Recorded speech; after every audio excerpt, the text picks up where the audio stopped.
isa pa yan, it would be an honor to be slapped by Miss Nora Aunor. Alam mo yung feeling na parang, for example, we're doing a scene and then she slaps me and then she's gonna be like, anak, okay ka lang ba? Masyado malakas ba? I'm like, no! Lakasan niyo po! Go lang! Makikita niyo po yung ginawa niyo.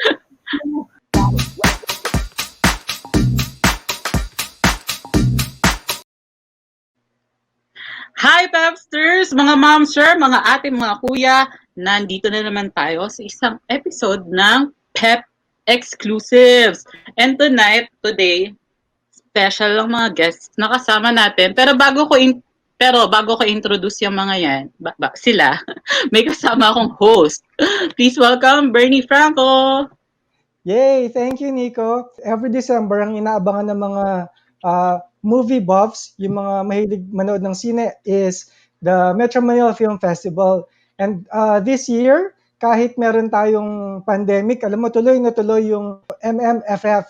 And isa sa mga inaabangang pelikula this coming Metro Manila Film Fest 2020 ay ang pelikulang BL movie naman. Alam mo, usong-uso yung mga BL series, ngayon naman BL movie for this MMFF. And we'd like to welcome the two stars of the entry, The Boy Foretold by the Stars. Please welcome Adrian Lindayag and Keann Johnson. Yay! Hi guys! Yay. Welcome. First and foremost, congratulations kasi nakapasok ang movie nyo fresh na fresh sa Metro Manila Film Festival 2020. How did you guys feel nung in-announce na yung movie is part of the festival? So start tayo kay Adrian muna. Nung in-announce yung lineup ng MMFF, during the day of the announcement po ay nasa Zoom nga kami, nakaabang kaming lahat, nila Keann, tsaka nila Direk, tsaka ng mga producers namin. Tapos, ang tagal nila bago kami in-announce, parang mga mahigit 2 oras. So, nagtitaping ako, so ginagawa ko yung eksena in between, tapos babalik ako sa Zoom. So, yung suspense ko, yung habang nga sinushoot yung mga eksena dito sa Oh My Dad, sobra akong distracted. Sabi ni Direk, bakit nakakalimot ka ng lines? Sabi ko, pasensya na Direk kasi kinakabahan po ako. Nasa Zoom call po ako in between scenes. Tapos i-announce kung makakapasok pa yung pelikula namin sa MMFF or hindi. So, syempre naman, kabado ako. Tapos yun nga, nung pinakita na yung trailer namin, ibig sabihin, pasok na kami sa lineup. So, pinakita nila yung trailer ng pelikula. Tapos nag-chat ako agad sa group namin. Confirmed na ba yun? Yun na ba? Ibig sabihin, magpasok na tayo. Tapos ayun, pasok na nga daw kami. Nung nangyari yung moment naman yun, at least, wala ako sa eksena. As in, naka-break ako in between. Pero nagre-read na ako. So, distracted na ako, ganyan, nung ginawa ko yung explain. Nagkaroon ng chance na ma-process, magtawag ng mga kinauukulan na nanay ko, tatay ko, at umiyak, at maglupasay, yumakap sa friend. Kasi nandito po si Ate Dimples at si Su. So, niyakap po sila at umiyak talaga ako. Ayun. Understandable naman yung feeling na very, parang overwhelmed ka. Kaso ang hirap lang, parang medyo na-delay yung reaction mo. Si Keann naman, ano yung naisip mo that time nung in-announce yung na part nga ng festival? Like Adrian said, we were already in the Zoom call waiting for the announcement. We weren't sure pa yet because, of course, we weren't really fully informed. Pero we were invited to the Zoom call to watch. And then throughout the whole process, while they were showing the trailers and whatnot, one by one, the more trailers they showed, the more nervous I got. And knowing myself, I don't usually get nervous but then this one parang sobrang bilis ng tibok ng puso ko. Ginawa ko, in order to calm myself down, I turned off the camera, tapos humigala ako. I'm just like, just trying to process what's happening right now. And then when they finally announced that The Boy Foretold by the Stars was an official in the official lineup of the MMFF 2020, my brain was processing the whole thing.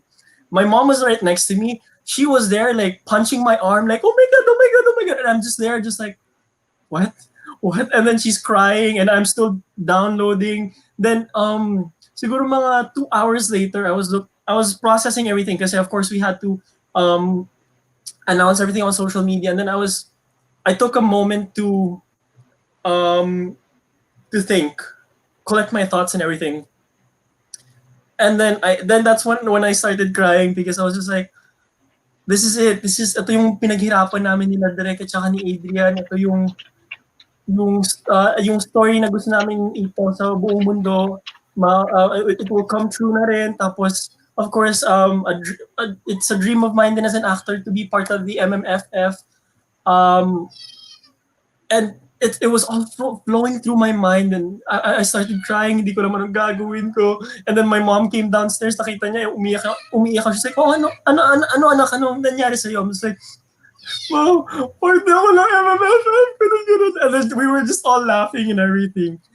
I swear, it brings me so much joy.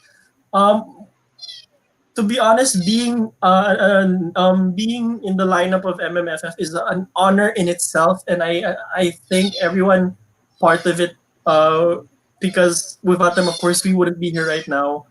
Until now, actually, I'm still downloading it. People are congratulating me. I'm just like, oh, thank you. Just like, what the? Medyo iba lang yung experience natin for this year's MMFF, no? Kasi pandemic nga and maraming restrictions and all. Pero ako particularly excited sana ako for this movie kasi medyo maagang na-release yung trailer nito, di ba? Parang months before na-release na to bago pa sumikat yung BL eh. Pero kayo going into the competition. BTS video ni-release. Oo, BTS yung nakita ko noon. Nakakatuwa lang na ito na at kasama pa siya sa MMFF. Sobra.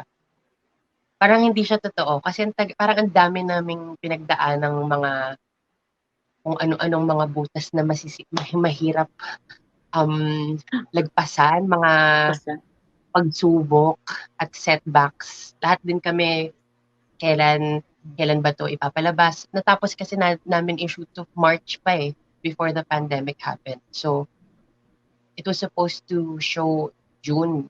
Di ba, Keann? June. Sa Cine Filipino. Yeah. Originally, this was made for Cine Filipino, but of course, the pandemic happened and a lot of things got postponed.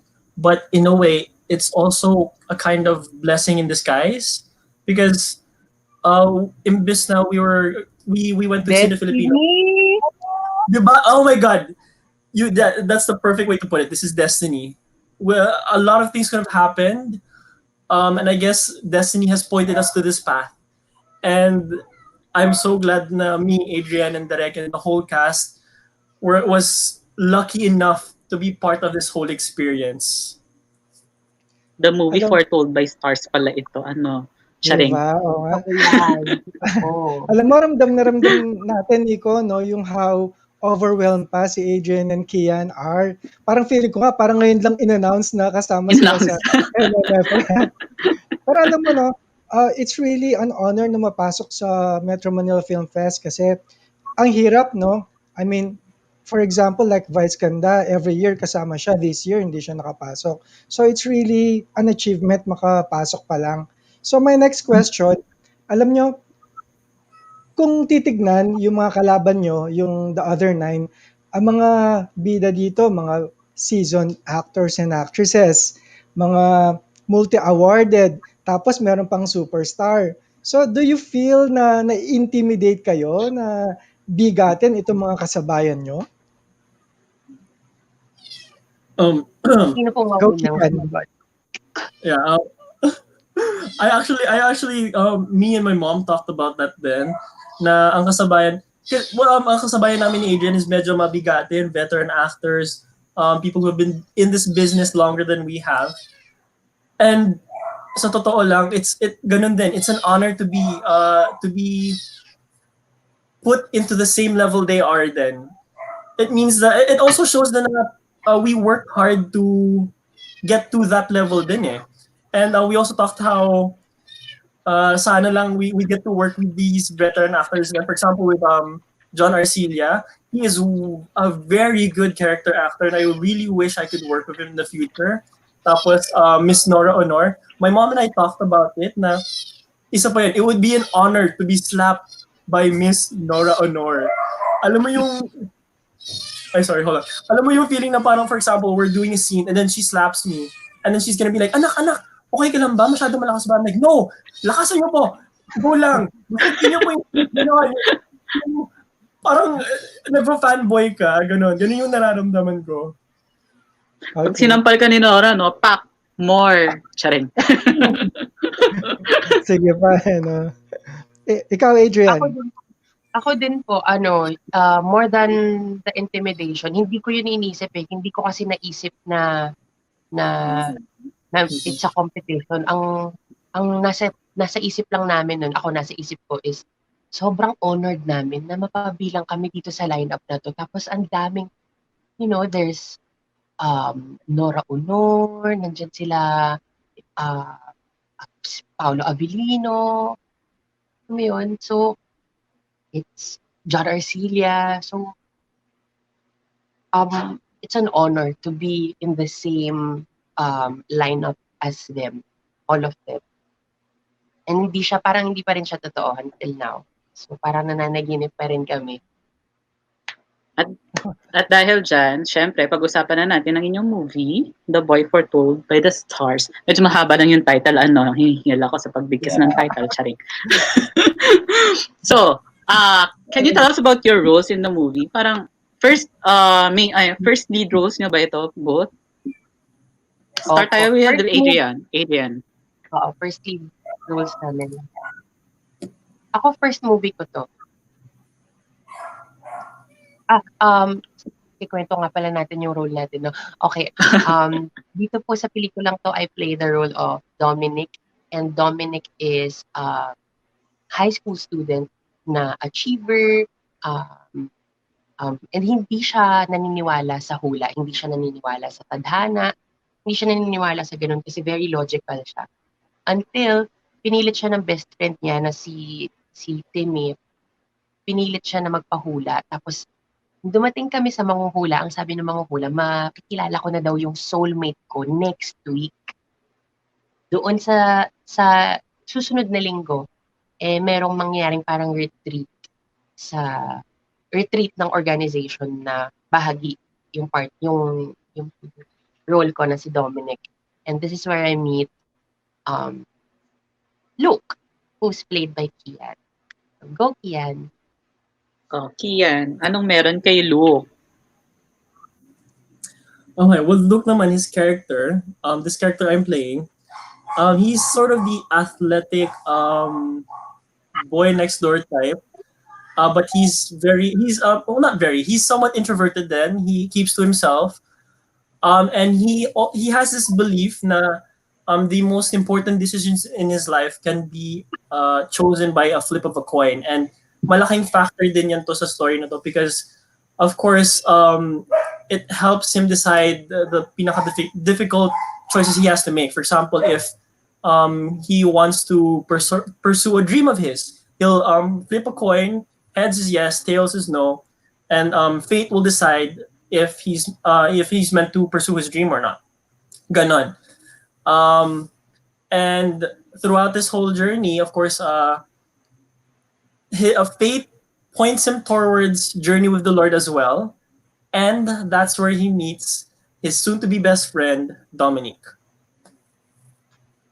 In fairness, sobrang interesting. Actually, ito yung mga gusto kong themes, no, ng movie na mapapanood with MMFF. Kasi parang laging yung funny side lang ng LGBT yung nakikita natin as comedians, ganyan. Pero ito, very coming of age naman. So, and first movie nyo pa, tama ba ako, Keann? First movie mo rin to? Yeah, this is my fourth movie. Pero this is my first starring, no? Yeah, first starring. And ako din. Tapos, MMFF pa. Oh. Yeah. Ang cool. Correct. Diba? Si Keann and I worked together in a project before this before the Boy Foretold by the Stars.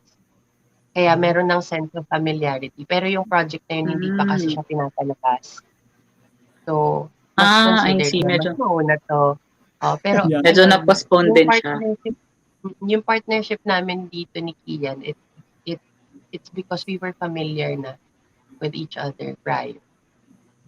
It made it easier to establish chemistry with each other. And Destiny talaga yan.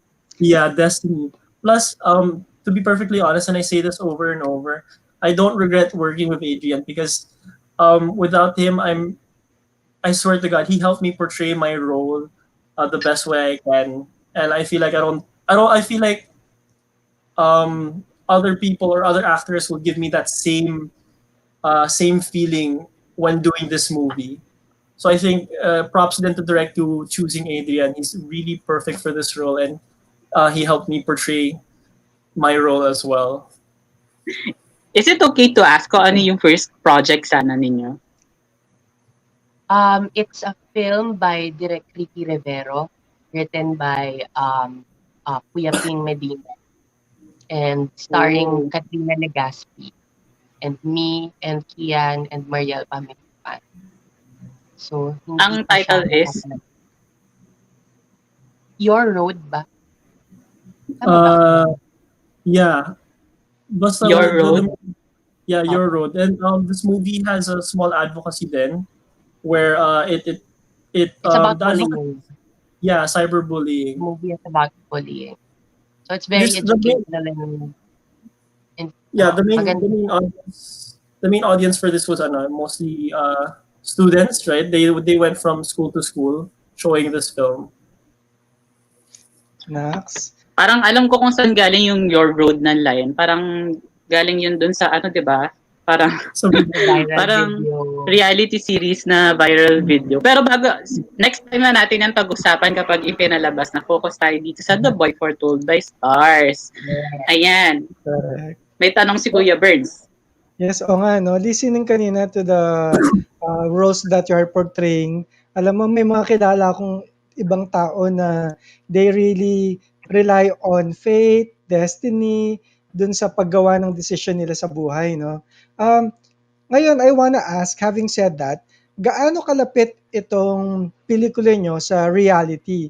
You think people can relate to it? Adrian, you go first.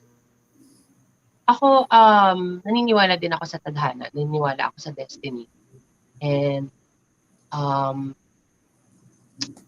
siguro ang similarity, kung tinatanong niyo po Kuya Bernie kung anong similarities ni Dominic tsaka ni Adrian na ako, is nung naniwala na hindi ko pala pwedeng ikwento yung, hindi ko pwede i-spoil. Okay. Bawal mag-spoil. Yung pwede lang, pwede lang. Ang masasabi ko na lang ay pareho kami na may malakas na faith sa mga pangarap namin sa buhay. Yun na lang. Ako, yung pangarap ko sa buhay, may strong faith ako doon na everything will work out in the perfect time. So destiny, pertaining to destiny, faith, na lahat ng nakatadhana para sa'yo ay mangyayari at mangyayari.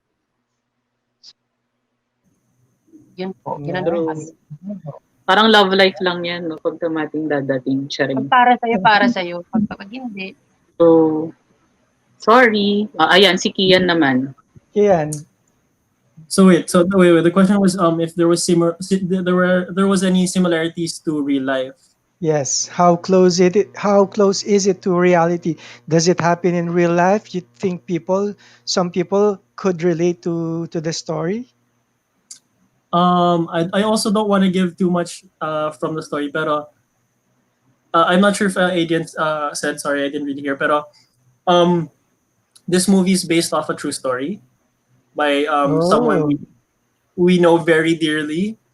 But minus the true story part, thinking of it like from a wider perspective, like from other people's point of view. There are so many similarities. Like yung simpleng, for example, me as Luke. the simple coin toss. A lot of people do that. Even I do that from time to time, making letting fate make a decision for me when I know I'm having a difficult time choosing it. There's a part of the movie then where, like, let's say Dominique, he bases his destiny off of tarot cards, and we also checked out the reviews of the movie, the reactions of people. Many people were related so much by the tarot cards because a lot of people believe na tarot cards can talk about your fate or talk about your destiny. It can tell your fortune, ganon. So besides those two similarities, of course, the obstacles that Luke and Dominic go through are also based off real life. What's the term? Wait, sorry. Real life experience. Na Okay. our director thought of na he knows na it would appeal to the audience na sobra, because of course that's the best way to appeal to the audience, na give them an experience na talagang alam natin, nararamdaman din natin. For example, yung feeling na iniwan ka nito, ganyan for ganito, ganyan. Siyempre lahat tayo nakaranas ng ganyan, yung hala, sana all you feel like that person na pinaasa or whatnot. Ganun yung thought process din ni Direk. So literal, if you watch through the movie, ang daming similarities. To the point din na kikiligid ka rin. Kasi yung mga kilig moments, these aren't yung parang how they force it off na to make it funny or whatnot. No, these are natural kilig moments na we all felt for each other. And we know na these were like natural because we also saw like a preview of the movie. And again, I'm not giving any spoilers, but swear, kikiligin ka lagi. Ayun. Yes. Pero on a personal note kaya, Keann, when it comes to your character, gaano ka parang nakarelate to your character as Luke? Okay, siguro if we're talking about the percentage, I relate to Luke at mga 90%. That's how I was. That's why it also helped me portray my character effectively. Me and Luke have the same type of personality, the same thought process, and we also, when it comes to our love life, we also let fate or destiny decide who our soulmate is. Of course, it's not just anyone you meet on, like, let's say may bangga ka lang tao, siya na yung soulmate mo. Hindi. I also believe na a higher being, God, whoever, will point me towards my soulmate. Yan yung mga similarities namin. So medyo ilang beses ko na napanood yung trailer, no? Tapos sa Catholic school siya naganap. Kayo ba? May ganun din ba kayong experience? Catholic school din ba kayo? Catholic school boys ba kayo? Adrian? Ako hindi. Hindi ako nag-all boys Catholic school, pero nag-Catholic school ako. And yes, nakaka-relate ako sa growing up na you're closeted and can't express yourself freely. I could relate to that. Ako naman, I am a Christian kasi, and sa US, our schooling is somewhat different then. Of course, I haven't really gone through that closeted or confused point of my teenage years. Pero there was a point in time na, for example, my mom kasi is part of the LGBT community, and there was a point na she had to admit them to me so that I could understand. Of course, I'm her son and I need to know this part of her life. So she told me na she is attracted to other women, ganyan. And as a child, she helped me understand na why it's like this. Because of course, as a child, you're taught na a man should love a woman and a woman should love a man. Almost never the same sex, ganun. But my mom has widened my perspective din eh. So it made me understanding to that situation. But of course, especially in the US, alam niyo naman, not a lot of people are as accepting. So, when I was grade school pa, a lot of kids would bully me because my mom was a lesbian and na I have two moms, ganun ganon. Na I have a broken family. Of course, yes, it hurts. Pero dun ko rin na-realize na parang these are just empty words people are throwing at you because they're insecure about their lives. And these are just opinions from other people. Basta ako, I know na yung mom ko is masaya with her life and mahal niya yung taong kung sino man gusto niya, lalaki man or babae. Basta lahat kami masaya. She's happy, I'm happy. Yun lang yun. Kahit anong sabihin ng iba, kahit sabihin na, oh, wala kang tatay, oh, dalawa yung nanay mo, broken family mo, lahat-lahat. I don't care. Masaya pa rin ako regardless. Kasi mahal ko mama ko and mahal niya ako. We understand each other. We're all happy. We go on with our lives. Yes.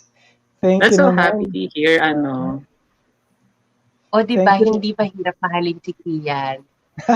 Intindihan niyo na, Bernie Yeah. ko. Oo nga.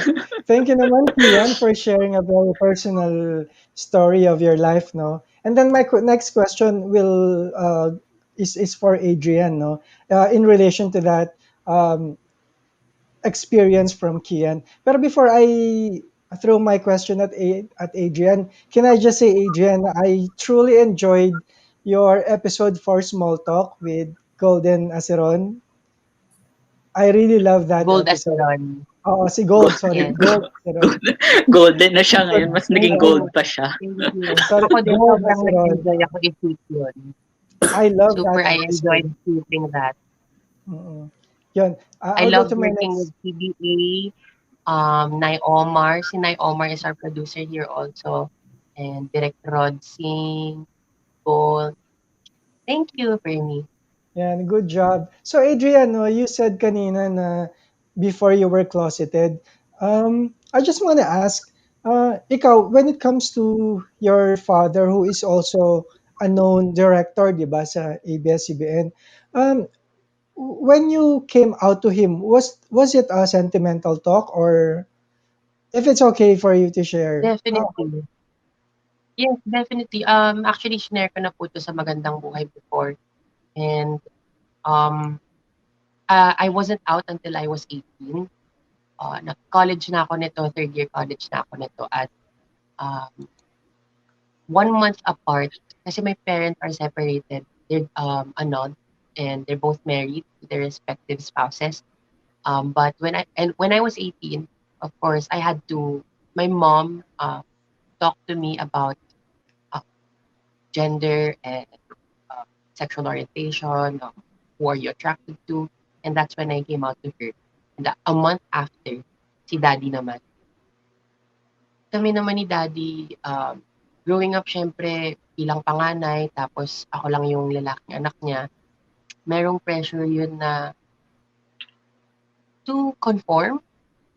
So, lalo na Catholic school nga kami ng mga kapatid ko nung elementary ako. And we are Catholic family. So definitely rooted sa tradition, and it was a struggle.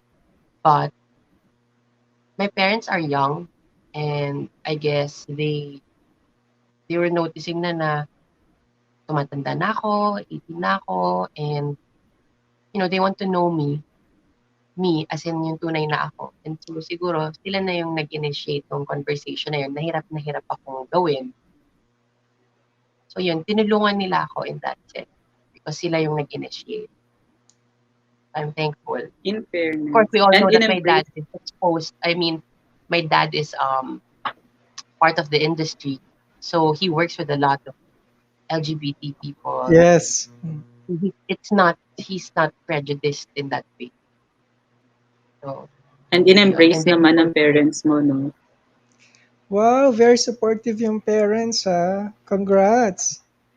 salamat Pero po. eto, curious question lang siguro. Both you and Keann, parang you came from similar parang backgrounds. Pero siguro, ano yung best or most important lesson na natutunan niyo from your parents na till now, siguro tinatandaan niyo or ina-apply niyo in your life?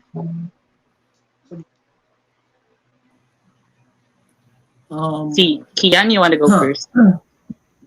Yeah. Maano naman. Ladies first din naman. Hindi, joke lang. Well, ako yung ladies situation. The pinaka lesson that my mom has taught me throughout my whole life is live every day as if tomorrow was your last.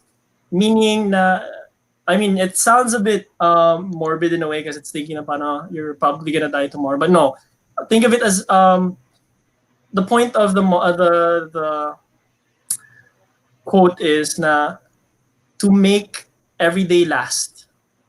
Don't think of it as okay, hindi, sige, tomorrow I'll just try again. No, think of it as no, I'm gonna give my best today so that I know na if, for example, if I don't get it tomorrow, at least I know I did my 100% best. I put all my effort into it. I'm not just gonna go half baked into it or just a little bit. Hindi. Always go 100% or no, always go 110% and make it last. Ayun. Tama, live life with no regrets. So si Right. Adrian Yes. naman. Ako naman po yung pinaka-favorite na lesson na natutunan ko sa parents ko. So, una muna sa daddy ko. Yung daddy ko po, sabi niya sa akin to always be good to the people you work with. And sobrang nararamdaman ko yun na ganun din siya. Kasi sa lahat po ng production na pagtrabahuhan ko in my short career pa lang, lagi akong may katrabaho na nakatrabaho na ni daddy before. Or meron lalapit sa akin, siguro utility, or art dep, or camera, or technical director, TV, sasabihin nila sa akin, uy, naka-work yung daddy mo, napakabait ng daddy mo. And ikaw din, pakabait ka. And as a newbie sa industriya, it means so much na you have people who are looking out for you because your father was good to them. So sabi ko sa daddy ko, maraming salamat sa professionalism mo, to the person that you are, because you people remember, and it's an honor. I feel honored to be your son, and you know, it makes you realize na yung kabaitan extends to other people. Kunyari sa pamilya mo, sa mga kaibigan mo kapag mabuti kang tao. So yun po.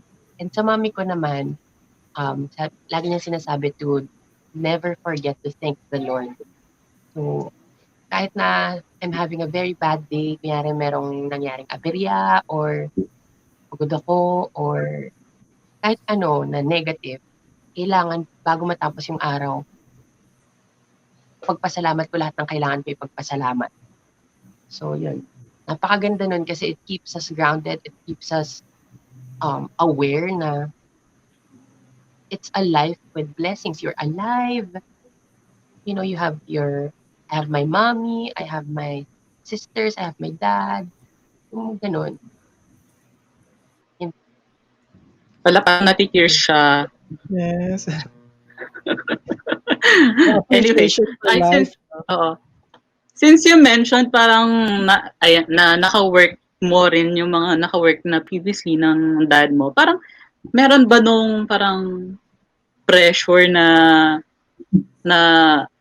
kailangan ganito din ako kasi ganito nila nakilala si Papa, or parang parang nahihirapan ka ba kumilos dahil parang naku, baka sumbong ako nito sa Papa ko, ganyan, may ganong eksena ka ba?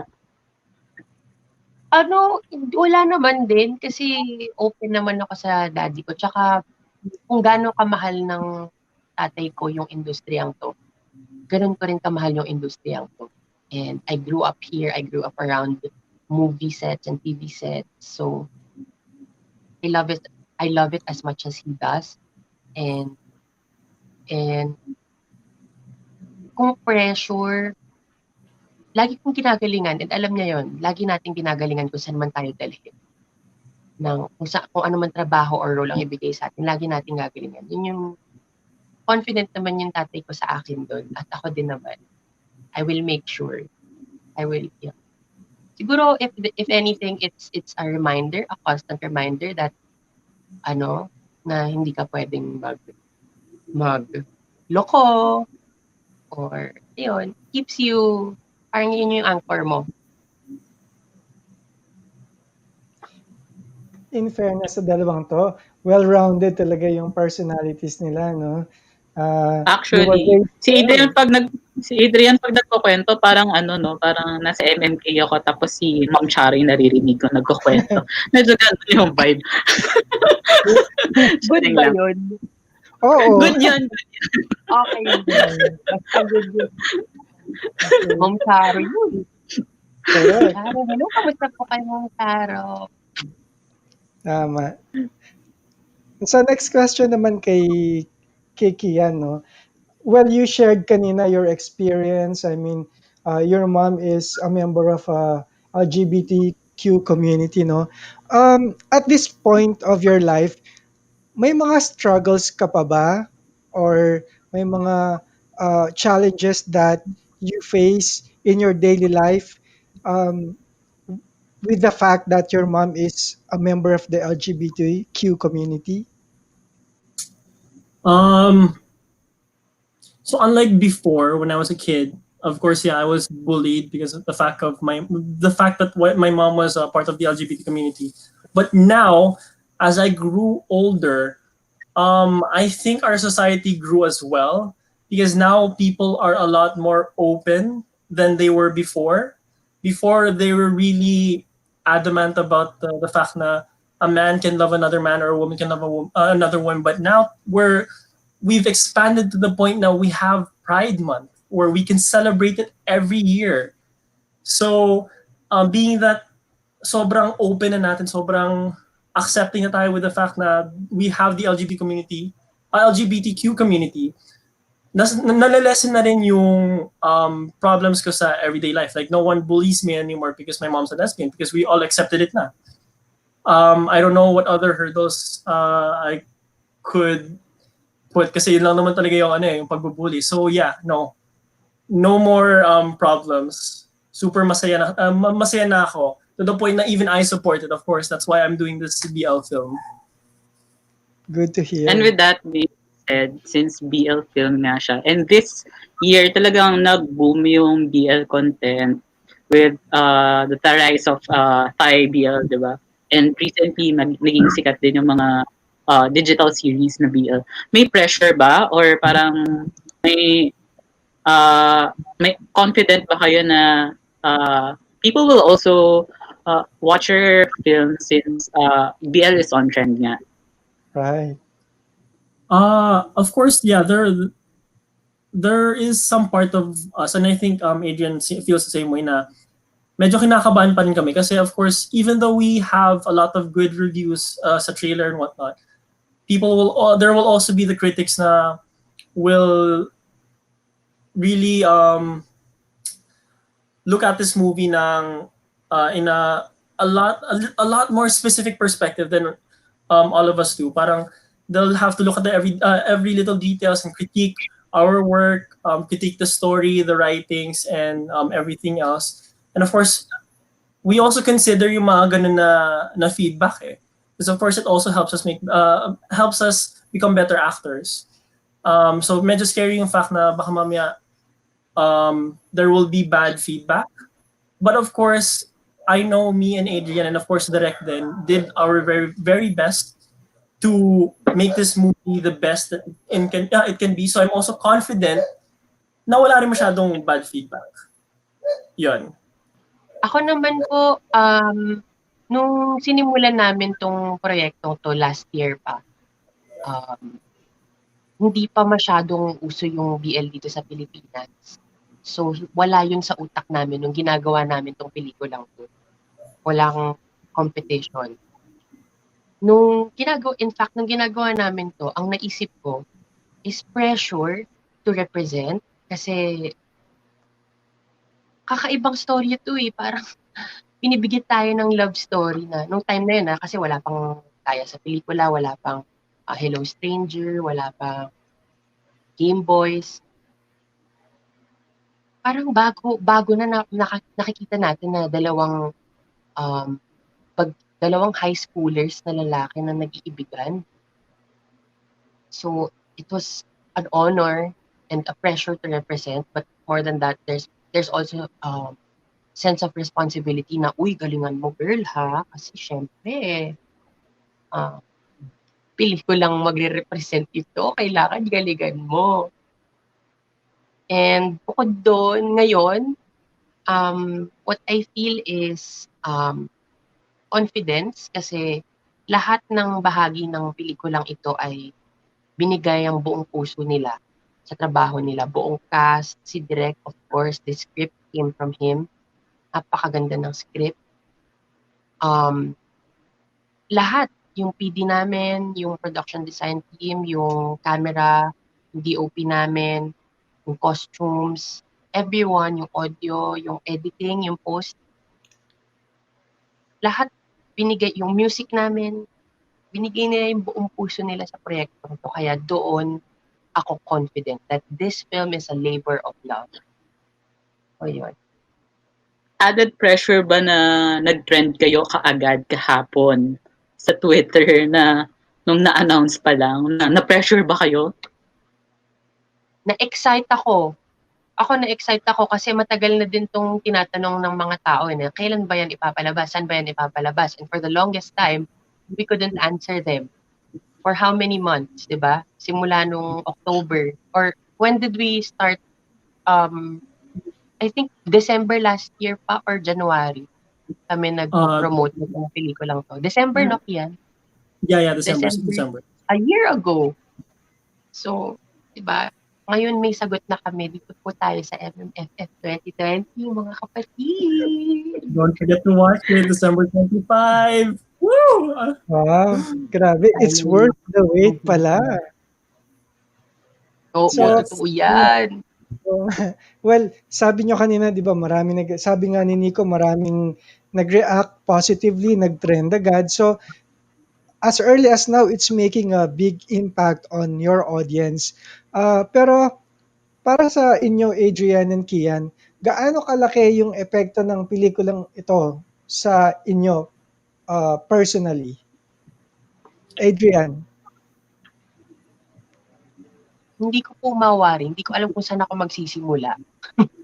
Kasi itong pelikulang ito po ay syempre bilang nagsisimulang ako, meron tayong mga binubuong mga sineset na goals, mga pangarap. Sana by this time ay magawa ko na yung role. Sana by this time magkaganto akong project, magkaganto ako. And nung nasa kadenang ginto po ako sineset, tinuruan po ako ni Ate Dimples na kailangan specific ka sa mga hinihingi mo mga prayers na hindi pwedeng ang hingin mo lang, Lord, pahingi po ng provision. Hindi kailangan specific. Lord, pahingi po ako ng project na ganito. Hiningi ko to, sabi ko, Lord, pahingi po ako ng pelikula na love story, tas may ka-partner ako. May ka-love team ako na lalaki, ganun. Gusto ko po ganun na pelikula. Tapos after ilang months, seryoso pinagdasal namin to ng mga prayer warriors ko. I have prayer warriors. And isang araw, bigla na lang ako kinontak ni Resi, na kaibigan ni Direk Dali Dulu and part ng film ng cast as Karen. Sabi ni Resi, i-recommend kita sa friend ko na director. Sumali siya sa film festival and feeling ko bagay ka sa role na to. So dun po nagsimula nung nag-audition ako sa role na yun. Sabi ko talaga nabasa ko yung script. Direct. Kahit ano pong gawin ko, ano po bang ibebenta ko, isasanla ko para makuha ko po itong role na to. Ganun. Binago niya yung buhay ko. And I'm sure it will also touch a lot of people's lives as well. Next. In fairness, sabi nga ni Alma Moreno, no, dasal lang talaga. Oo, it works. Dasal lang. Kailangan True. din. True. Kailangan may gagawin ka din para makuha yun. Just ask for it. Yeah. Yes, ask for and you shall receive. Wow. True. Tama. What about you, Keann? Well, sorry, this is asking how big an impact this movie has made sa amin, right? If I'm thinking about it career-wise, this is a huge step sa career ko. And I really don't want to waste it. And I'm really thankful for the people who have helped me make this very large step. And I'm sure other people see it as well. Personally naman, like for example, when it comes to my acting and how hard I've worked for this very moment, to be honest, it's still processing din because, you know, making this movie, during the shooting, I was also studying. And there are times na parang after the shoot, rekta na ako school, I wouldn't even take a day off. Because I knew na parang, hindi, if I really want this, I'm not taking a day off. I'm pushing myself um, to my very limit. And I feel like unconsciously, I knew na this was a big deal in my life. I just didn't realize it yet. And then now it's all coming to me, and it's giving me so many opportunities, and I really don't want to let go. I really don't want to let go. Pero again, it's all still processing. Alam mo yon, yung nagda-download pa rin, 50% pa lang sa utak ko yun. Pero I don't fail to see the fact na super malaking blessing ito sa buhay ko. For this movie, naka-work niyo rin si Jody as a producer. Kamusta yung experience with working with her? Actually, I haven't met Jody yet. Talaga. Neither Yes. have I. And she's super busy with a lot of her own projects, but we knew from the get-go na she would be one of our producers, and we are grateful to her for taking a chance on this film. Sila ni Direk Yeah. Dolly. Actually, Napakaswerte yeah. po namin sa kanya, and all out din po siya mag-promote with us. Grabe. Sobrang, syempre idol natin yun eh. Diba, Oo. napakahusay na artista, napakabait. And I remember just when I was a kid. DL film, watching- a queer love story. Diba? So, thank you, Miss Jody. Yeah, thank you. I remember as a kid, I was just I remember watching her sa mga teleserye na, and then now she's supporting a movie na we're a part of. Sobrang huge honor yon to see na she sees potential in what Direct Dolly has made. Sobrang laking tulong yan. Gusto mo diba? yung may kapitbahay na sumisigaw. Kamusta naman? Charing. Thank na po. Nasa taping po kasi ako. Okay lang. Okay. Kaya pala, that explains why. So, ngayon, di ba, there are 10 entries. If there is an audience or if there are people listening to you now, which I believe there are, no, why should they choose The Boy Foretold by the Stars over the others? Why should they watch this first? Well, again, don't get me This wrong. kind of, ako, Sige, go. Bato ba topic kayo kung sino gusto nyo mauna? Charing. Joke lang. Si So, Adrian, are you still there? I Medyo can't naglag see. si Adrian, no? Uh, So si Kia na lang muna. no. Okay. Nawala. Okay, well, while we're waiting for Adrian, wait, sorry, downloading. What do you call this? Ano ulit yung tanong? Sorry, wait lang. Why? Bakit? Why would Bakit? people choose your movie over the others? Okay. Okay. So don't get me wrong. The entries for the MMFF, like all of them from The Missing, what do you call this? Magic Land, Fangirl, all of them. Watching the trailers, they're all super duper amazing and they have a big potential. Pero my biggest reason why you should watch our movie is that this is a different pace. This is a unique movie. This is something that this is a story that no one else has told yet. I mean, of course, there are BL series and there are other stories of coming of age and whatnot. But this is different. This is why we're branded as the first BL Filipino movie, and of course in the Philippines. Kasi we're finally able to express the stories of the LGBT on the big screen. In theory, bilang dati dapat it's meant for cinemas, but of course now we're doing it on upstream. Pero that was the initial story. And you don't see this every day. Yung mga love team na nakikita mo is always with, let's say, sila Daniel Padilla and Catherine Bernardo or Enrique Hill and Liza Sobrano. But now it's different. Now it's two men. I mean, do you not see how unique of a story that is? And of course, it's it's fresh faces.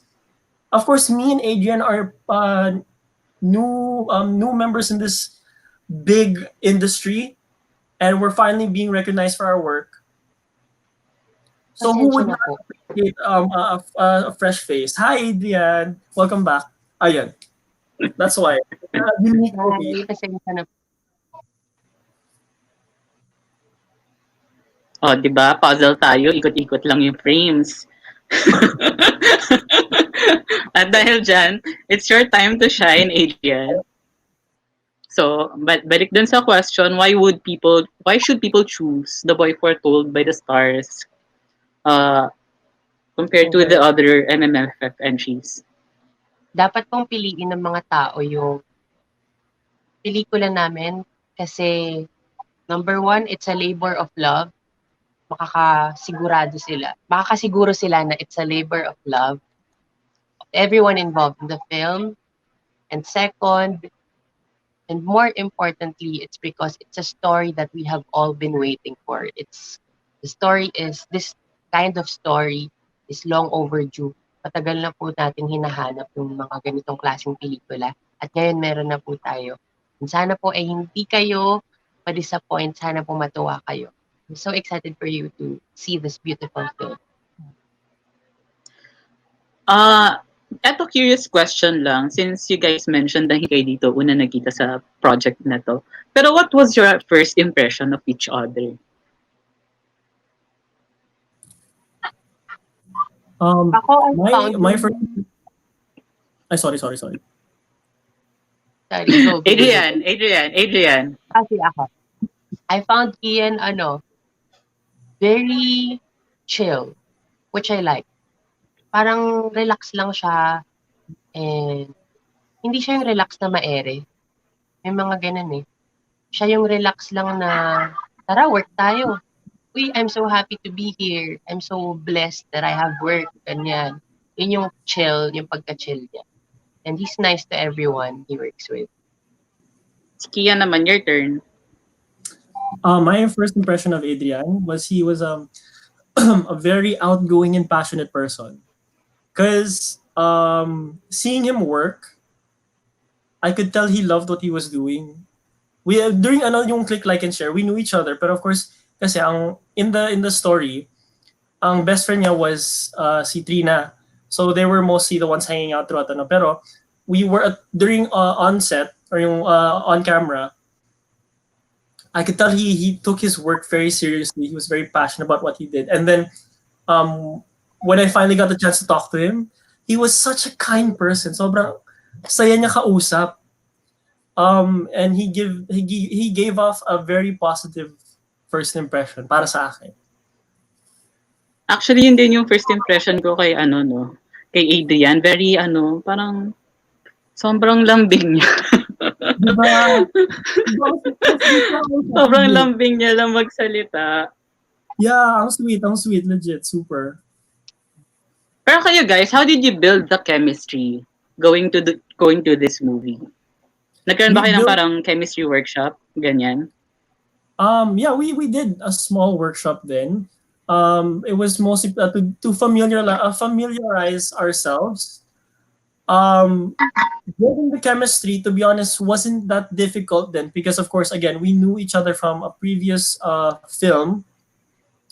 And, of course, throughout making the movie, like the workshops and also behind the scenes, like, let's say, before we shot the movie, we talked to each other a lot online. We got to know each other, yung mga quirks namin sa buhay, ganon. And then saka na we started shooting, mas naging focus namin was getting to know each other a lot more. And again, like I said earlier, it was all natural. Um, Establishing chemistry with Adrian was, in a way, not trying. I'm not bragging or anything, but it was a piece of cake, because if you get to know Adrian, again, he's a kind person. You would warm up to him easily. Ganon. And I didn't have a hard time working with him kasi sobrang saya niya kasama. It wasn't, ayun, basta the pinaka gist of it, hindi ganun kahirap mag-establish ng chemistry because natural si Adrian. Supernatural niya kasama. He's super kind, optimistic, passionate about what he does. And yung ganung energy natatransfer din sa iyo eh. Natatransfer with everyone around him. Kaya I guess that's the reason why medyo naging natural din yung pagkakilala namin dalawa. Sayang, di narinig ata ni Adrian yung sinabi mo, no? Hindi natin nakita yung reaction niya. At since wala siya dito, may curious question lang ito, for you, Keann. Since you mentioned growing up in the US, tama ba? Yes. Paano yung childhood mo? Kailan ka bumalik ng Pilipinas? Parang gaano kayo ka-Filipino sa household since parang ang strict, ang diretso mo pa rin mag-Tagalog eh. Yeah, nung nasa US ako, culture-wise, we kind of did it 50-50. Half of it was American, excuse me, half of it was Filipino. There was a few parts of our Filipino culture na I wasn't really familiar with. But when I moved here sa Philippines, saka na medyo na-familiarize ako. Pero let's say if we're talking in details, nung nasa US ako, sa house, we don't speak Tagalog. We speak all English. Tapos, for example, yung mga manners namin, we don't bless, we don't say po or opo. When we refer to our elders or to yung mga tito or titas natin, na hindi naman blood, like for example, I have a friend na dad ko, ganun. I don't call him or her tita, I call him Mrs. ganito, Mr. ganito. So iba yung culture na American. Pero when I moved here sa Philippines, of course, I got a small culture shock na, for example, ayun, meeting my Filipino family, pagpasok ko, I had a lola, and I said hi, tapos dinaanan ko lang, walang bless. And then natawa sila lahat sa akin kasi they're just like, no. When you greet your elders, you bless with your hand on their forehead. And then it's a sign of respect and ganun. I'm like, okay. I'm sorry. So ayun, nag-adjust ako, ganun. Tapos, what else? Yung, ano pa ba yung mga natutunan ko here sa Philippines? Speaking Tagalog. It took me 2 years to speak the level of Tagalog I can speak right now. Pero dati, mas worse pa yung Tagalog ko dati kesa ngayon. Dati super konyo-konyo ko. Ngayon, kahit paano, wala masyadong accent. Meron pa rin, pero medyo nag-die down na. Hindi yung parang ma-artsy ako pakinggan, ganun. It sounds more natural. Hindi ko pinipilit or anything. Tapos na sa US ako, we kept a few parts of our Filipino lives. Like for example, mom introduced me as a kid to pancit canton. And pancit canton, yung chili mansi was my pinaka-fave nung nasa US ako kasi it tastes so delicious. And we go to this Filipino shop in our town where they'd sell mga Filipino delicacies and everything. That's what I would always buy first. And that's yung pinaka naalala ko. Tsaka tocino. Pinaka-favorite kong Filipino. Yeah, if you'd ask me kung magluluto ka para sa akin, excuse me, na Filipino cuisine, anong first things sa mind ko? Tocino. Same kayo ni Kuya Burns, favorite din niya ang tocino. Ayan na si Adrian. Pero bago tayo mag-proceed sa next question, medyo curious question lang din ulit, Keann. At what age ka ba, were you born and raised in the US? Tsaka which part of the US? Sorry. It's okay, No, it's no, okay. Um, Inom ka uh, muna. I was okay. So I was born in the U.S. and I grew up there since from birth to mga 11 years old. Tapos my family invited me to move back to the Philippines and we did. So ever since I was 12 Hi. onwards until now, hindi pa ako nakakauwi. Welcome back, Adrian. Hello. Welcome back. Wait, you're how old na? I am 20 years old. I'm turning 21 this 20. December. Oh, malapit As a na. Saktong birthday gift din, advance. no? Yeah, di ba? Correct. Sobrang nakakatuwa as a birthday gift. Tapos debut ko pa. Nako, I'm so Right. proud. I'm so proud. I'm so happy, I mean. We were saying And kanina, your family in the Philippines is from where? Like yung province. Yeah. Yes. Or dito, saan ka dito nagsistay? When I moved here, I moved around a lot actually. Pero I have a big family kasi and they come from different parts of Philippines. Like meron akong taga Cebu, I think. Sorry, no. Isa taga Bicol, isa taga Iloilo, or not isang tawa, pero like isang group of family members. Isa taga Iloilo, tapos isa taga Pampanga. And then ako naman, I currently live in Bulacan, but I'm not Bulakenyo. Basta yun, it's a mixed mixed Nag-ikot-ikot na. yung mga bloodline namin. Relatives. Ayan, dahil nandito na si Adrian. Ano na nga ba yung tanong natin kanina? Ayun, eto na. Naalala ko na. Ito yung, ayan, Adrian, pakigalaw yung baso kung nandyan ka pa. Nawala na naman siya. oh no. Oh no, eto, inaantay ko pa naman tong question na to. Ano yung tatanong mo? Ayan. At di ba natanong nga namin building chemistry, on-screen chemistry, and getting to know each other. Siguro may chance ba kung sakali, if ever, na ma-fall kayo with each other? Knowing Adrian, yes, there is a chance kasi I love the passion in his work. Ako kasi, type ko sa tao, wonderful personality, good sense of humor, what do you call this? A lot of other good qualities na I don't really want to jot down into extreme detail. Pero isa din sa pinaka-important na gusto ko would be passionate about what he or she does. And Adrian is a good example of someone who is passionate about yung dreams niya and everything. Naku, Ayan, so Adrian. pinag-usapan ka, pinagchichismisan ka na namin, Adrian, charing. So ang tanong namin sa kanya, kung may chance bang ma-fall kayo sa isa't isa. So sabi niya, yes. Ikaw ba, may chance ba? Si Keann kung sakali. Okay, Adrian, pakigalaw po. Pakitaas po ang kanang kamay. Ayan. Ano sabi niya? Yes daw.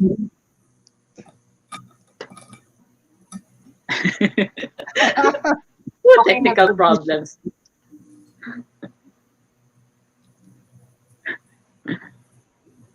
Ayan, go Adrian.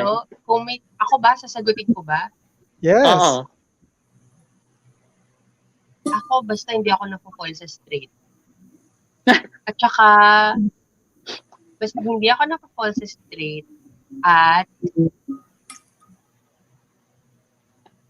kung gusto mo, edi, suyuin mo. Oh! Oo. Ligawin pala. Ligawin pala.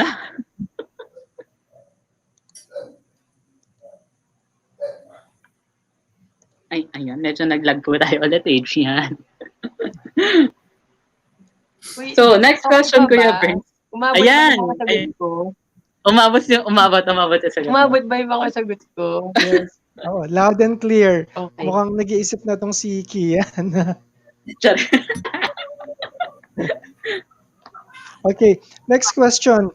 tuloy-tuloy na natin, no? Since you've started na having your first starring roles, ano yung mga dream projects nyo?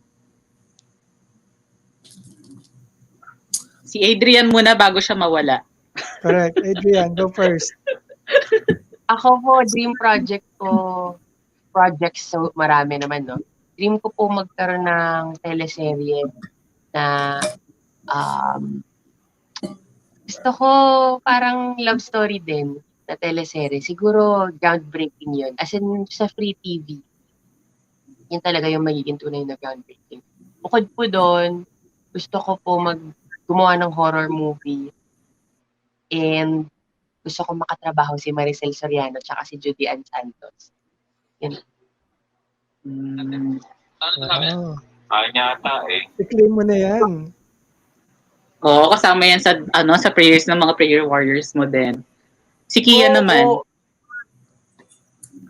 Ako naman, dream role ko, gusto ko maging kontrabida.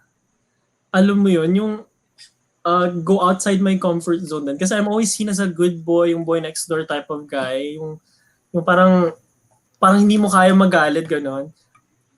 Pero I want to surpass that type of image, and sobrang based off mga nakikita ko sa movies at saka from feedback from other people, ang saya maging kontrabida. And sa totoo lang, business-wise, never mauubos ang kontrabida. There will always be a kontrabida. There won't be bida without a kontrabida. And I want to be a kontrabida. Depende na lang sa role yun kung I'll be like if we're talking about a superhero movie, I'll be a super villain, ganun. Or if we're talking about drama, I could be like the third party, ganun. Basta, I wanna try something new, in short. And other than the kontrabida, I also wanna try being someone who I'm not, just the character acting. Hindi yung like laging comfortable lang ako sa role ko because similar naman sa Keann, similar yung character sa Keann. I also want to be someone who I'm not. Like for example, idol ko rin kasi si Johnny Depp, and of course as everyone knows him, he has portrayed so many roles that have impacted our movie-going experiences na it's amazing how many people he can be. Like you wish you could be someone like Johnny Depp. Ganon. That type of level of acting. Pero nagagets ko kung bakit ka nasi-stereotype as boy next door palagi. Kasi sobrang yun yung vibe mo eh. No? Anyway, andito na tayo sa part ng ating interview na tinatawag namin Only in PEP.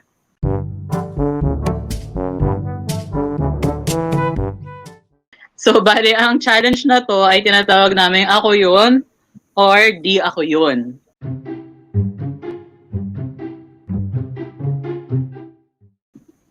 Go. First question. Sino ang mas galante? Galante. Wait. What does galante mean? Generous. Okay. Generous. I had to clarify. Sino ang mas generous? Adrian. I think ako yun. Yeah. But, paano masabi yan? Like I said before, Adrian is such a kind and outgoing person. Once you get to know him, you'll see. Yeah, that's why. I cannot stress that enough. Basta yun, he's an outgoing person. He's fun to be with. And you can tell that he can be a generous person. Yung nakakatch kasi sinasabi ni Nikko, Adrian, parang sinasabi niya, galante ka raw ba? Parang nagpapakain ka daw ba sa set? During shootings or hindi po, tapings? nung The Boy Foretold, hindi po. Parang in-offer ko lang, kung yung mga snacks na dala ko, ino-offer ko sa mga castmates ko, ganun. Pero ganun din naman si Keann. Ganun din siya. If he has food na dala niya, he would share it with us. Bonding moment natin. Okay. Baka mas marami ka lang dalang food, Adrian, kaya nasabi ni Keann na mas galante ka. Baka nagkaroon. Mahilig ako magbaon eh. Pero, and of course, pag nagbabaon ako, I share it with the people I'm with sa tent or sa standby area. Kaya pala. Kaya pala ang daming good words na sinabi ni Keann sa'yo kaninang naputol ka. Sayang hindi mo narinig kasi talagang feeling ko baka, oh yeah, you should have heard the good things that he said about you. Tapos yung pala Grabe naman yun. Okay. Ha? yung pala tina-trash talk lang kita. Malalaman mo mamaya kapag pinost. Naku. Alam ko hindi. Isa pa yun. Hindi mo kaya i-trash talk kasi wala kang bad blood against him. Laging good memories and good times with Adrian. Wala akong masasabi na parang, hindi, attitude yan si Adrian, hindi, ganyan. No, wala. Alam mo, puro good words yung sinasabi niyo sa isa't isa, no? While waiting for Nikko, may ano ba kayo? May mga naging misunderstandings ba kayo sa set? Wala. Wala. Actually, ang happy ng set namin, ang gaan-gaan. Tsaka lahat kami, we were working towards one goal. And that was to make the film beautiful. As in, we were all on the same page. All of us. From the cast members to each crew member, each staff. Lahat talaga gustong mapaganda tong pelikula. Diba? Okay. Ayan, I'm back. So, yun, yes. Welcome back, Nikko. So, you want to take the second Welcome back, question? Nikko. Okay, next question. Sino ang mas makulit? Di ako yan. Siya yan. Umami naman si Keann, ano? Without hesitation ako yun. Behave ako. Next. Feeling ko din naman, ikaw din yung Yun pinaka-behave. So, okay, ito yung next question. Sino yung mas madalas mag-backend Behave. sa lines? Ako rin yun. Yung chiki yan, Jeffrey. Di ako yan. Yeah, ako yun. Kasi Tagalog, yung mga Tagalog. Yun. Yung Tagalog, there are times kasi parang nabubulol pa ako dahil doon napapapakol pa ako. Pero again, Filipino, yung mga Filipino. yeah, mga Filipino. Basta yun yan. Galing sa Philippines, sa mga Tagalog language and what. Baba ko lang lagi kasi nabubulol ako. Pero we have to give him credit. Ang galing niya na I mean, for someone who grew up there, galing niya mag-Tagalog, galing niya mag-Filipino. Yun din yung observation ko. Galing pa yan. Adrian. That's what I observed also kasi di ba there are other celebrities na who have been here for a long time pero nahihirapan pa rin sa pagtatagalog, no? Thank you. That's positive feedback.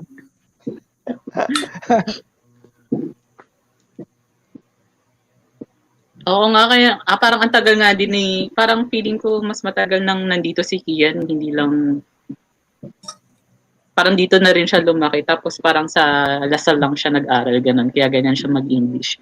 Siya rin.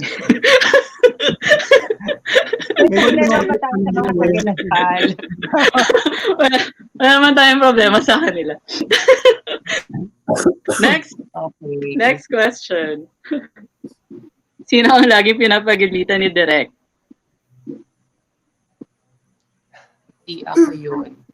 Ako rin yun. Ako ulit yun. Kasi ang kulit ko there are times, if you look at the BTS, if you look at it carefully, you'll even see me, a cut of me, like dancing, habang inaantay yung mag-ready yung crew. Ganun ako kulit. Like, once my mind starts to wander, I start doing dumb stuff. And dahil doon sometimes pinapagalitan ako pinagsasabihin ako ni Direk. Pero then after that, I behave naman.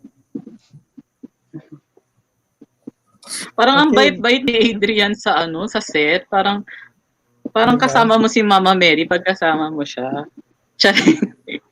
Feeling ko si Adrian eh. Sabi ko parang parang kasama mo Sabi ko parang kasama si Mama Mary kapag kasama si Adrian sa sobrang bait.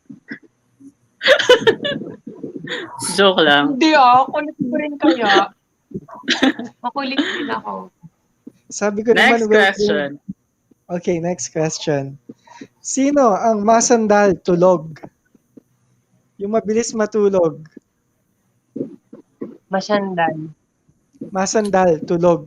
Yung pagkasandal lang Hindi niya, yan, tulog hindi na ako siya. yun. Meron akong pictures. Gusto niya post ko picture niya na natutulog.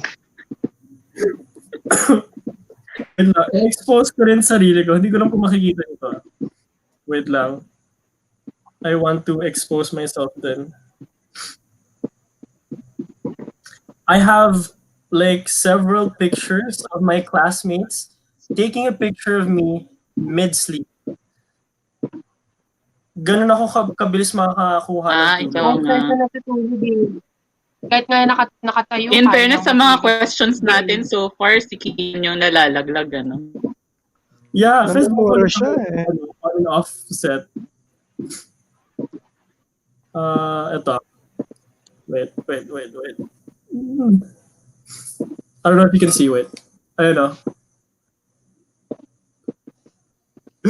Ang dami kong mga May ganyan mga na moments. ganyan din akong picture mo.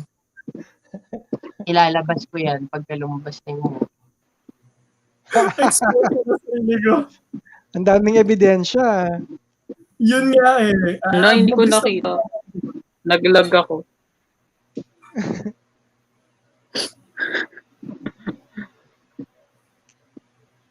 Okay, next question na lang. Panoorin ko na lang sa video. Ayun.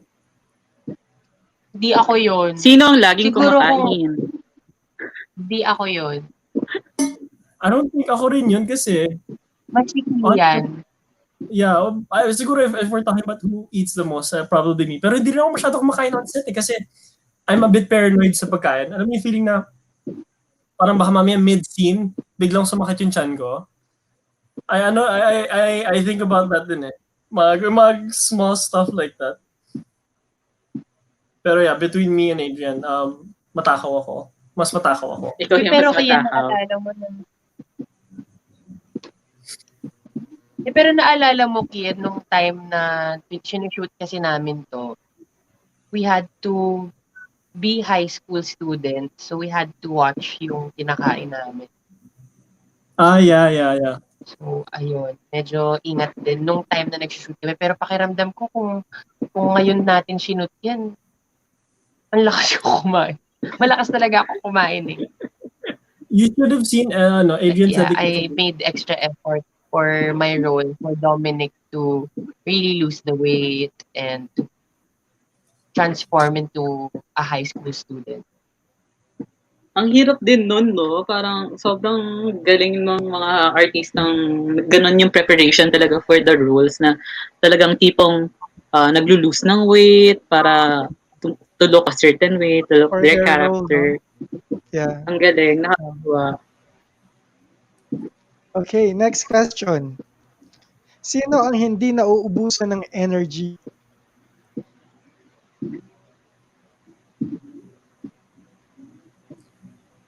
Parang, Baka hindi ko na siya ulitin ulit.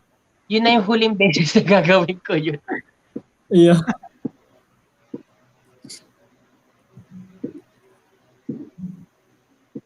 wait, so si Adrian ba ito? Oh, feeling ko nga din si Adrian to. Ay, wait. Baka hindi, si Keann. Wait, sino mabilis maubusan ng energy? Hindi Ang hindi nauubusan. nauubusan. So hindi nauubusan ng energy. Ako yun. Yeah, feeling ko you guys are just describing me at this point. Okay. Nagnanap kasi siya, kaya siya ganun. Kaya tuwing nagigising siya, buhay na buhay siya kasi nagnanap siya. Ang hilig niya magnap kahit saan, kahit kailan. Ang kita mo tulog.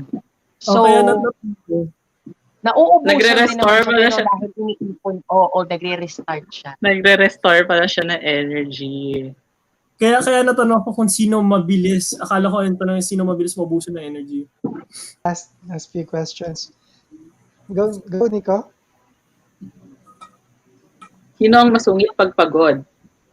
To be honest, and I think I can speak for Adrian then, walang masungit sa amin. kapag pagod, push lang kami.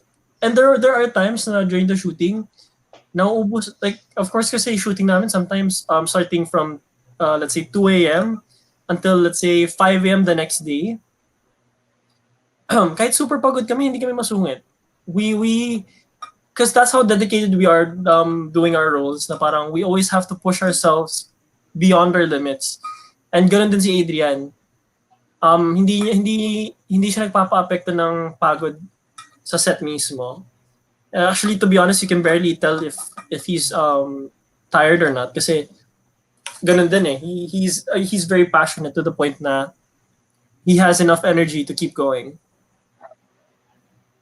Nice. Last question na ba to? Last 2 questions. Yeah. Yung next question, sinong laging hawak ang cellphone?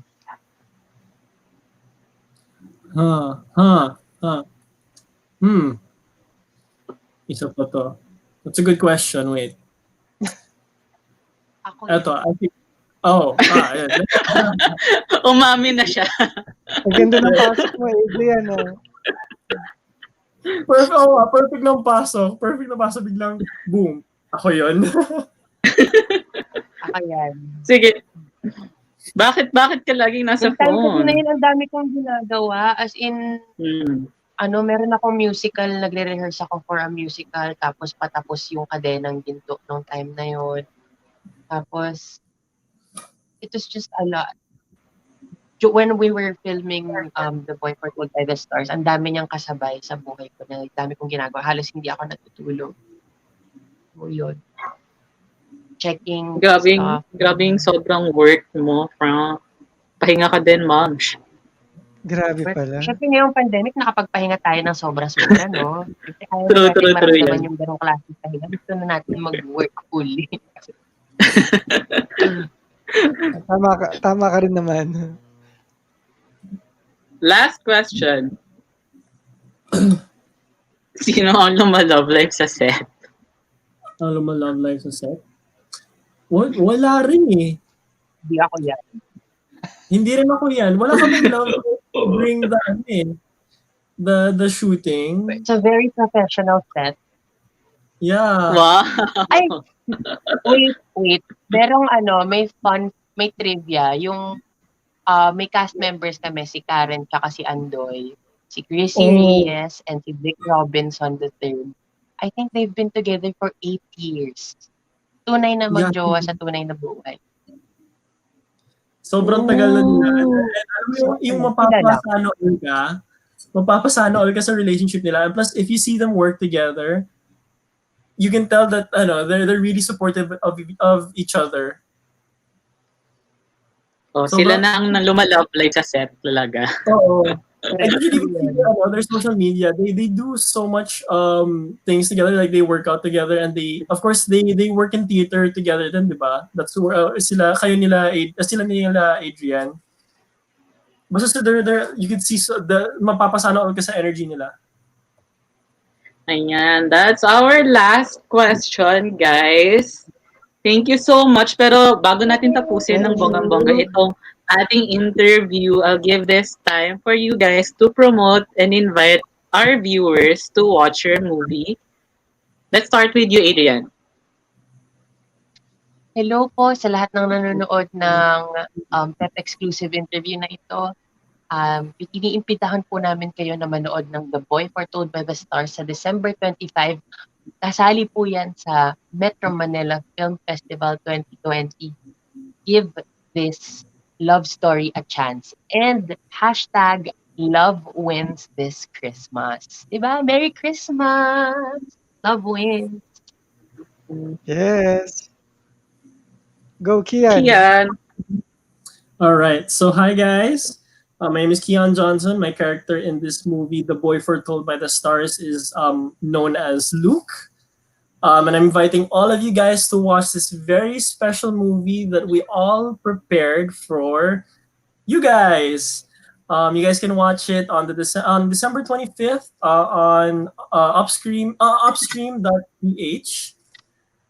So please abangan nyo. You guys can also follow our social media accounts, me and Adrian's, so you can be updated on the latest happenings. You guys can follow me on my social media accounts. I have Facebook, Instagram, Twitter, TikTok, Bigo, Laika, all under the same at the Keann effect.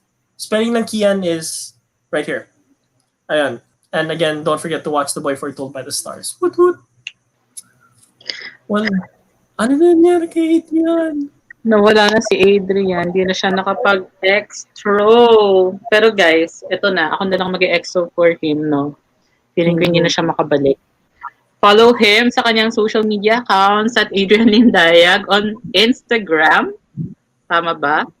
Yeah. Tama. Adrian Lindayag on Instagram and Twitter. Tapos may upcoming TV show siya sa TV5, Oh My Dad. Kasama niya dyan, ay marami siyang kasama dyan eh. Check ko lang content. Yeah, Dimples, Ian Veneracion, if I'm not mistaken. Yeah. Oh, ayan, nakita ko si Ian Veneracion, Dimples nga. Ayan, abangan nyo yan guys. TV5, Kapatid Network. Also, our personal social media accounts. Follow me on Twitter and Instagram at Mr. Nikko Tuazon. Si Kuya Burns naman. Tweety Burns, At- both on Instagram and Twitter. Also, PEP's social media accounts, don't forget to follow, like, subscribe sa aming Facebook, Twitter, Instagram, TikTok at PEP Alerts. Meron din kaming Kumu account, PEP.ph, tsaka Viber public chats. So, follow nyo kami dyan, guys. And that is all. We'll wrap this up na, guys. Thank you for joining us on this episode of PEP Exclusives with Keann Johnson and wala na si Adrian Lindayag. Thank you. Thank you. Thank you, Guys, Pepsters. thank Thank you, you, guys. Keann and Adrian. I'll say in behalf of in behalf of Adrian, thank you for taking the time to interview us. So thank you guys. Thank you for watching. Thank you for supporting us, and thank you for watching then and supporting Pep Talk. Bye guys.